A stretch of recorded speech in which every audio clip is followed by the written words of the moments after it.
Hello friends, मैं हूं रुपेश वर्मा और स्वागत है आपका एपिसोड 58 में। बात है 2016 की, जब पेटीएम मोबाइल वॉलेट अपनी पॉपुलैरिटी के पीक पर था। तब rockstar RBI governor doctor Raghuram Rajan ने एक स्टेटमेंट दिया था, बहुत ही जल्द आपको ऐसे किसी वर्चुअल वॉलेट में पैसे रखने की जरूरत नहीं होगी। और फिर हमारे देश में यूपीआई के लॉन्च के साथ डिजिटल पेमेंट इंडस्ट्री का सबसे बड़ा रिवॉल्यूशन आया। इस सिस्टम ने न सिर्फ करोड़ों लोगों के बल्कि लाखों बिजनेसेस के कैश मैनेजमेंट टेक्निक्स को ही पूरा का पूरा बदल के रख दिया। आज आप घर से बाहर निकलते वक्त आपके पॉकेट में पैसे हैं या नहीं ये तक चेक नहीं करते। And the credit goes to UPI. अगर आप यूपीआई ट्रांजैक्शंस के year on year growth trajectory पर एक नजर डालें तो it will blow your mind. आपको पता है, मार्केट लॉन्च के 2 साल के अंदर ही 2018 में 6 lakh crore UPI transactions record किए गए। इस एनपीसीआई ग्राफ को अगर आप ध्यान से देखें तो यू विल नोटिस कि यूपीआई ट्रांजैक्शन का वॉल्यूम और वैल्यू हर साल दोगुना होता जा रहा है। एविडेंटली एज अ नेशन हमने एक कंप्लीटली कैशलेस इकोनॉमी की ओर कदम बढ़ा दिए हैं। हमारे देश में इस लेवल का फाइनेंशियल रिवॉल्यूशन लाने वाले इस यूनिफाइड पेमेंट इंटरफेस की टेक्नोलॉजी, सिक्योरिटी और पूरे ट्रांजैक्शन फ्लो को चलिए आज डिटेल में समझते हैं। कुछ सालों पहले ही हमारे देश में छोटे छोटे अमाउंट्स का कैश मैनेजमेंट तक इतना आसान नहीं था। कुछ भी खरीदने या बेचने के लिए नोटों की गड्डी ही काम आती थी।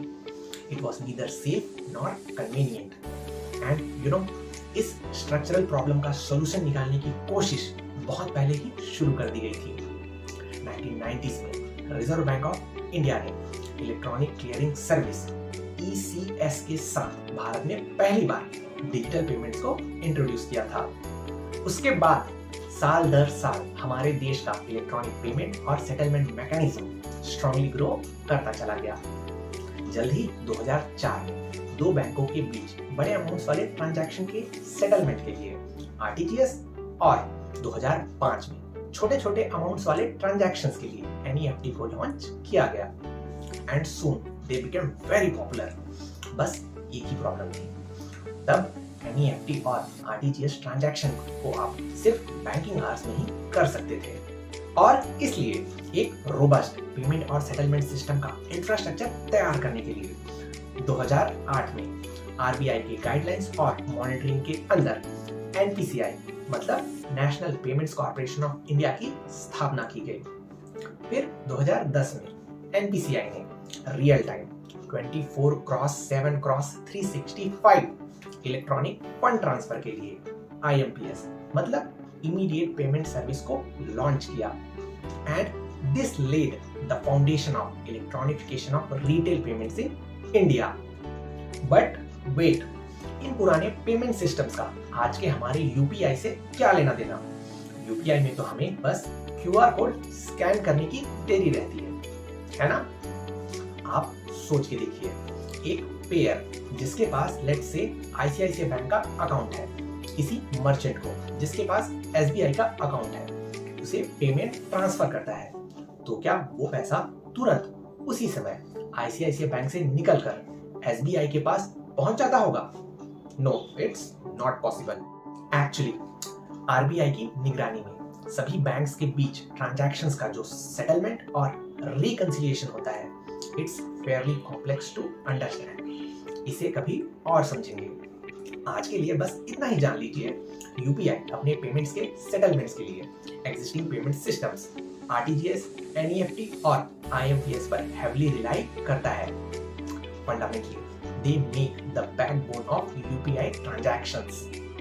चलिए आगे बढ़ते हैं UPI पेमेंट प्रोसेस की ओर। Step number 1, transaction initiation. जैसे ही आप अमाउंट और UPI पिन एंटर करते हो, ये रिक्वेस्ट आपके पेमेंट सर्विस प्रोवाइडर से होते हुए NPCI के पास चले जाता है। आगे NPCI का UPI सर्वर ये सब डिटेल्स आपके बैंक के साथ शेयर कर देता है। Next, step number 2, verification. यहाँ आपका बैंक ट्रांजैक्शन की ऑथेंटिसिटी, अकाउंट बैलेंस और आपके क्रेडेंशियल्स को वेरीफाई करता है। You can say your bank is quite vigilant here. कभी कभी बड़ा अमाउंट होने पर आपको बैंक से कॉल भी आता है जस्ट टू इंश्योर कि ये ट्रांजैक्शन आपने ही इनिशिएट किया है। And then step number 3, authorisation. Verification process पूरा करने के बाद आपका बैंक इस ट्रांजैक्शन को फॉर्मली ऑथराइज कर देता है। इसके बाद एनपीसीआई आपके अकाउंट से पैसा डिडक्ट करके उसे एक्वायरिंग बैंक अकाउंट में क्रेडिट कर देता है। Finally UPI server payment successful का रिस्पॉन्स आपके ऐप में भेज देता है। इस पूरे प्रोसेस में डेटा और इंफॉर्मेशन फ्लो कराने में एपीआई प्ले पिवटल रोल। इसे हमने एपिसोड 57 में डिटेल में डिस्कस किया है।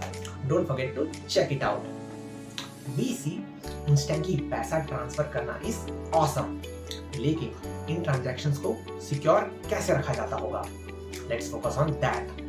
जब बात हो साइबर सिक्योरिटी की, एनपीसीआई अपने end to end security protocols और रोबस्ट डेटा इंक्रिप्शन पॉलिसीज के लिए जाना जाता है, जिसने आज तक यूपीआई इकोसिस्टम को ransomware attacks, social engineering attacks और सप्लाई चेन अटैक से बचा कर रखा हुआ है।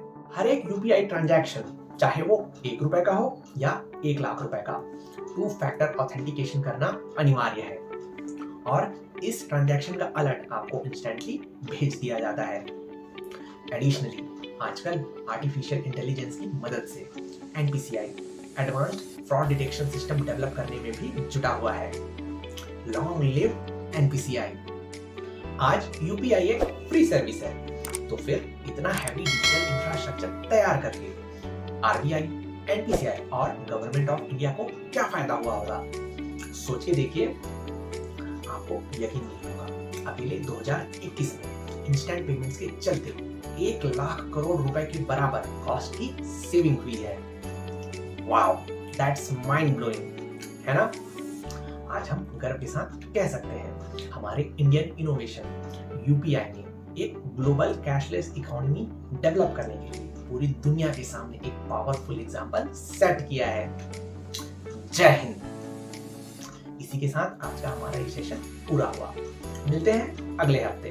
तब तक keep commenting, keep sharing. Happy Sunday, happy learning.